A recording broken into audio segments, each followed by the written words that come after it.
Welcome po sa ating channel, G-Trick TV. Update po tayo ngayon sa ating shop. Ito po mga ginagawa namin sa ngayon po 2026. Ito po ay nagawa sila ng mga glass estante na mga frame po. Square foot ng ating glass estante po ay nasa 200 lang po ang kada square foot yan. At depende sa kalaki po yung mga presyohan natin. Yan, nakikita natin ang mga update. Ito po ay may bahay-bahay po na lalagyan ng ostya at aquarium na may mga division. 160 po ang ating aquarium ang per square foot. Ito po ay lalagyan ng aquarium na may patungan. Ito isang malaking aquarium po yan.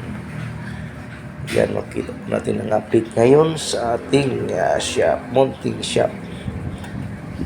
Ang laki po yan na aquarium. 160 po ang per square foot niyan. Lagyan po nila ng lalagyan. At tingnan natin yung mga bagong tarpaulin namin dyan kanina. Yan po ay may 4 na division na aquarium. Clear glass.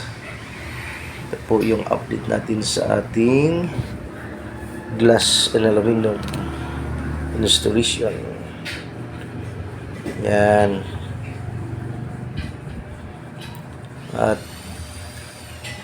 po sa kabila ay makita niyo natin may sliding window doon. 300 per square foot lang po yun. Yan, nasa gilid niya dark gray glass sliding window. Kaya ma-install namin sa may-ari. Itong isa ay nagawa ng framing sa cabinet. Yan lang po ang mga update natin mga kalud sa ating shop. At ipakita ko nyo mamay yung tarpaulin na bago namin ginawa sa ating shop.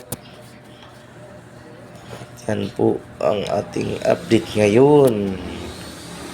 Pwede kayong magtanong dyan sa comment section about glass and aluminum installation. Magkano ang ating mga glass window.